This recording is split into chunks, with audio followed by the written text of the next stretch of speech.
Normalmente, el presupuesto de una entidad pública contiene estas tres grandes partes: presupuesto de ingresos y recursos de capital, presupuesto de gastos o ley de apropiaciones y las disposiciones generales. ¿En qué consiste y cómo se estructura el presupuesto de ingresos de una entidad pública? El presupuesto de ingresos consiste en la estimación para la respectiva vigencia fiscal de aquellos recursos que se aspiran vayan a ser recaudados. Tiene varias subdivisiones, siendo las más importantes y comunes los ingresos corrientes y los recursos de capital.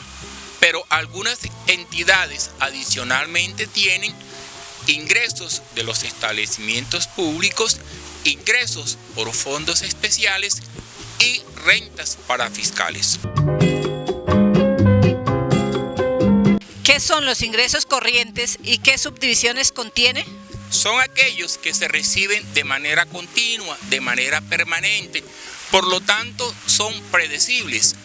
Estos ingresos corrientes a su vez se dividen en tributarios, no tributarios y transferencias.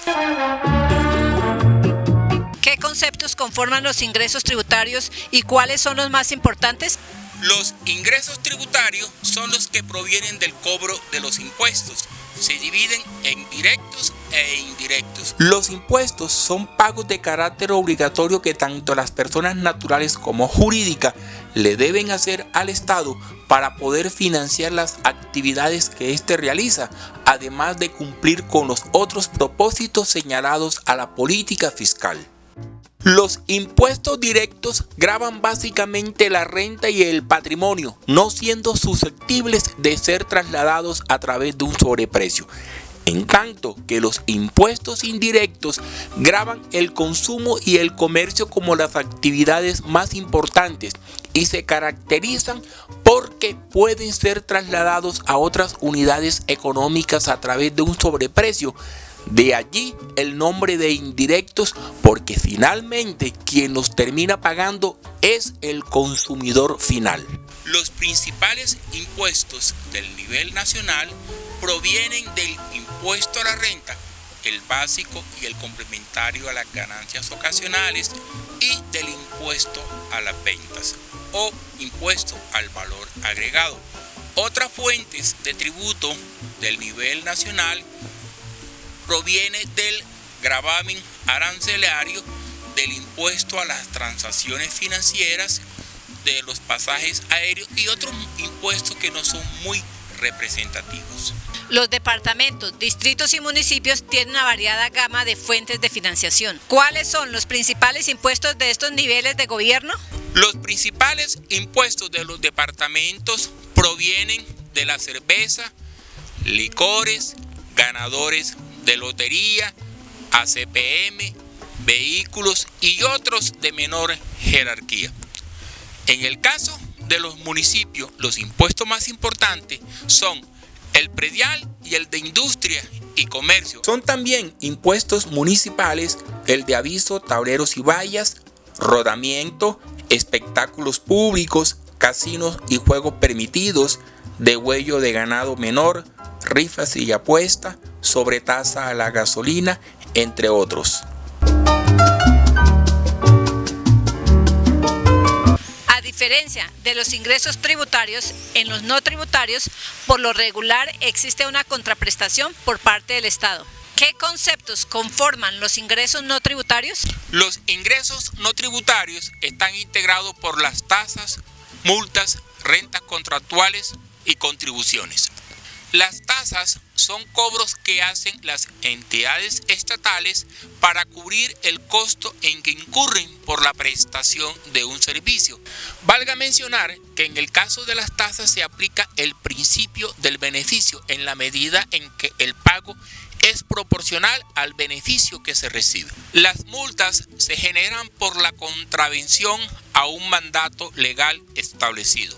Las rentas contractuales son aquellos ingresos que se generan estando de por medio un contrato. Las contribuciones son un concepto intermedio entre impuestos y tasas.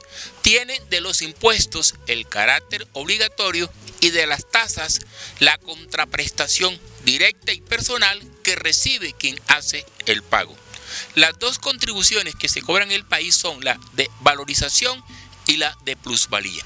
Las transferencias son traslado de recursos de un nivel administrativo o de gobierno a otro sin que exista contraprestación. Entre las principales transferencias del nivel nacional al territorial tenemos cofinanciación, FOSIGA, Coljuegos, impuesto de transporte de hidrocarburos por oleoducto, Sistema General de Participaciones, otras. El Sistema General de Participaciones es una transferencia orientada a satisfacer las necesidades básicas de la población más pobre del país.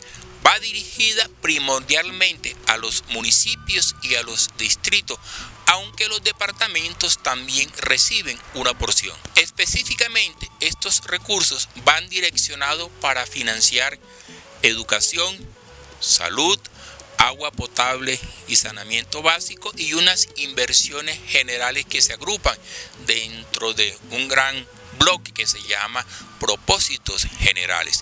También hay unas asignaciones especiales en beneficio de los municipios ribereños del río Magdalena para alimentación escolar y para los resguardos indígenas. Los recursos de capital están conformados por una heterogeneidad de conceptos, siendo los más importantes los recursos del balance y los recursos del crédito. No son realmente ingresos, son más bien ajustes de tipo contable producto de la cancelación de compromisos u obligaciones asumidas en el año anterior. Los recursos del balance están integrados por la incorporación al presupuesto de los recursos provenientes de la cancelación de reservas, caja y presupuestales y del superávit fiscal de la vigencia anterior. Los recursos del crédito son aquellos que provienen de entidades financieras, bien sean nacionales o extranjeras, de allí que se clasifiquen muchas veces en crédito interno o crédito externo. En el caso del nivel territorial, los indicadores de endeudamiento estaban mostrando que el saldo de la deuda era supremamente alto respecto a los ingresos de estas instituciones. De allí que fue preciso reglamentar o condicionar el crédito territorial. En adelante, las entidades territoriales, para poder realizar una nueva operación de crédito, deben demostrar que poseen capacidad de pago, y esta se mide a través de dos indicadores. Estos indicadores son: 1. La relación interés-ahorro operacional, que no podrá ser superior a 0,4 o lo que es lo mismo al 40%. 2. La relación saldo de la deuda a ingresos corrientes, que no podrá ser superior a 0,8 o lo que es lo mismo, no podrá superar el 80%.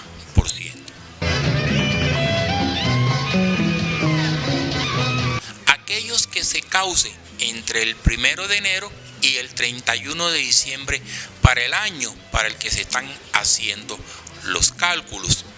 Estos intereses corresponden a los de los créditos anteriores, a los créditos contratados en la vigencia, a los sobregiros y los del nuevo endeudamiento.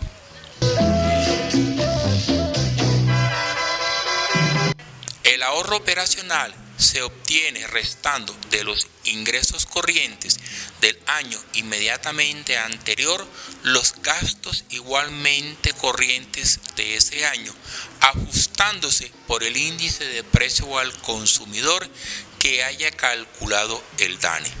Conviene tener presente que el concepto de ingresos corrientes para efecto del cálculo de los indicadores de deuda difiere un poco del que típicamente se tiene en cuenta para efectos presupuestales. Los ingresos corrientes para efectos presupuestales comprenden los tributarios, no tributarios y transferencias, en tanto que para el cálculo de los indicadores de deuda incluyen los tributarios, no tributarios, transferencias, pero de estas hay que descontar los recursos para educación y salud del Sistema General de Participaciones, las regalías, los recursos del balance y los rendimientos financieros. Al monto de los créditos que se tenían en la vigencia anterior, sumado los recursos que se hayan obtenido por concepto de crédito en la vigencia, más los del nuevo crédito, descontando las amortizaciones que se hayan hecho. Los otros componentes del presupuesto de ingresos son ingresos por establecimientos públicos, fondos especiales y rentas para fiscales. ¿En qué consisten estos conceptos? Los ingresos de los establecimientos públicos agrupan los recursos que reciben este tipo de instituciones. Hay que tener en cuenta que ellos generan algunos ingresos que se agrupan dentro del concepto recursos propios, pero que también reciben transferencias del presupuesto de la administración central. Los ingresos por fondos especiales corresponden a aquellos recursos que por mandato de la Constitución, de la ley o de otra norma deben tener un tratamiento diferente en razón a que ya se les ha definido previamente su destino. De allí que sea necesario hacer su separación presupuestalmente. Las rentas parafiscales son pagos que hace un sector económico o social en beneficio de ese mismo sector, no pudiéndose establecer una relación directa entre lo pagado y el beneficio recibido. Los pagos al SENA, Bienestar Familiar, ESAP e incluso los pagos que hacen los exportadores de café por concepto de retención y contribución cafetera hacen parte de ese concepto. Igualmente, los pagos que se hacen a las cajas de compensación familiar entran dentro del concepto de rentas parafiscales.